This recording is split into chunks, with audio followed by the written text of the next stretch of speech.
Assalamu alaikum. Le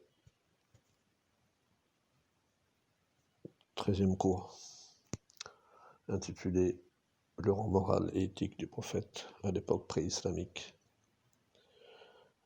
La formule coranique des traits de la personnalité croyante, dont ces différents exemples et modèles commencèrent à prendre chemin de leur incarnation pratique dans la personnalité du messager de Dieu, paix et salut sur lui. La personnalité du messager, paix et salut sur lui, représentait le sommet, le top de l'enchaînement par rapport au degré et au niveau de la personnalité islamique que l'on trouve d'habitude dans le monde de l'islam. Le prophète était grandiose dans sa pensée et sa conscience.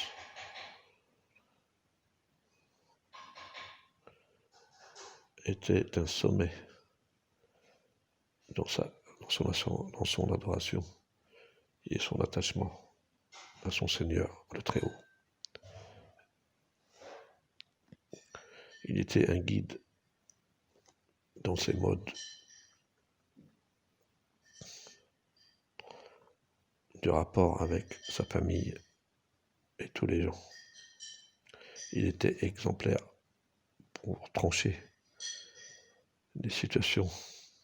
Il était exemplaire dans sa véracité dans différentes situations.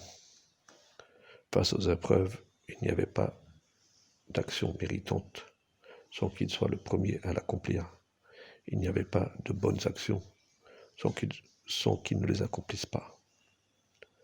Quoi qu'il ait été dit de l'éloge de ses comportements sublimes, jadis ou actuellement, l'éloge de Dieu, le Très-Haut, envers le prophète demeure l'expression la plus précise et la description la plus crédible des traits de sa grande personnalité plutôt qu'un autre.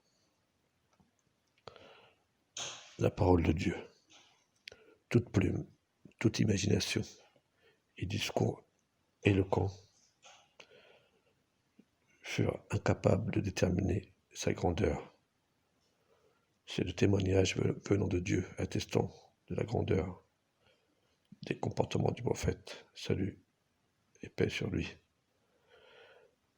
de ses qualités et de ses caractères sublimes,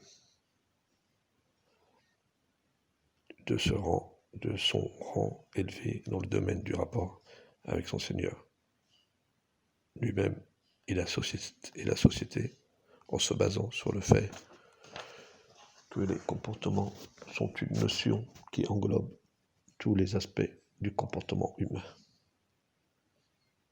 Et avant que le Coran aborde la grandeur de ces comportements, les mécréants et les associateurs ont dit cette vérité, alors que le prophète n'était pas encore missionné. La description du prophète par le comportement sublime ne résultait pas de la période pré-islamique.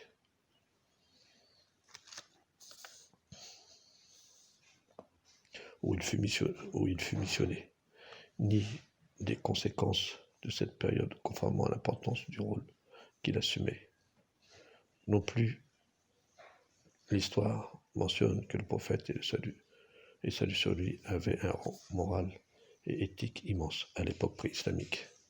Il faisait l'objet de l'admiration et de la considération de son peuple, de sa société.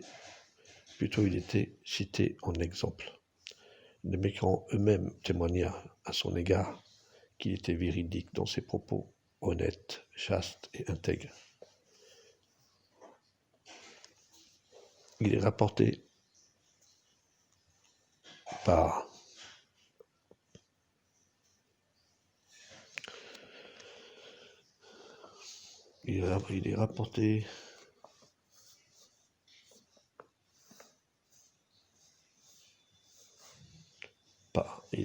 que l'Ahnas ibn Shariq rencontra Abu Jahl le jour de la bataille de Badr et lui dit: Ô Abul Hakam, il n'y a personne à part toi et moi qui entendent notre conversation. Tu m'informes au sujet du prophète, est-il véridique ou menteur? Abu Jahl lui répondit: Par Dieu, Mohammed, certes, est véridique et n'a jamais menti.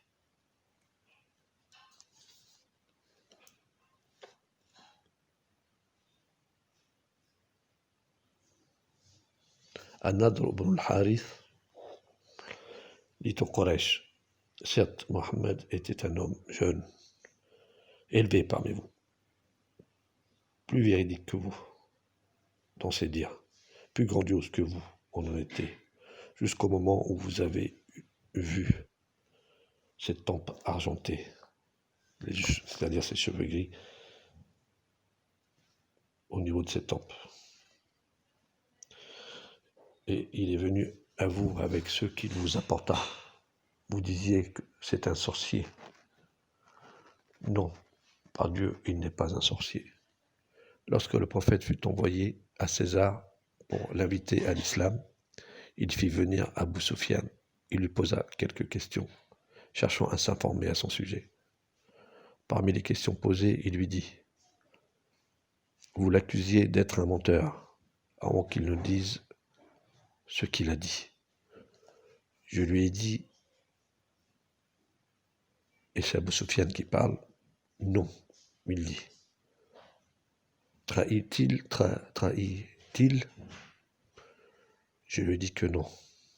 Il dit: Comment est sa raison et ses opinions? Il dit: Nous n'avons jamais critiqué sa raison et ses opinions. At-Tabari a rapporté: Les Quraysh nommaient le prophète, paix salut sur lui, avant la révélation, l'honnête. Il a rapporté d'après Abu Talib que Dieu soit satisfait de lui dans un propos au sujet de la biographie du prophète, paix salut sur lui, dans la Jahiliya, l'époque pré-islamique. Il dit: J'entends de lui, lorsqu'une partie de la nuit s'écoula, une parole qui me plaisait. Nous ne disions pas le nom de Dieu avant de manger ou avant de boire, jusqu'à l'entendre dire: Au nom de Dieu, l'unique. Ensuite, il mangeait, puis quand il terminait de manger, il disait: Louange à Dieu.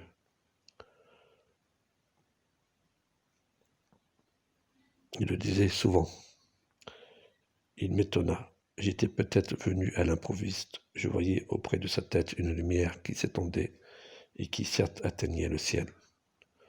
Je n'ai jamais vu de lui de mensonge, ni d'ignorance et ni d'égarement, jamais. Je ne l'ai pas vu rire dans des circonstances qui n'appliquaient pas à ce qu'il rit. Il ne jouait pas avec les enfants, il ne faisait pas attention à eux. L'unité et la modestie étaient plus aimées de lui.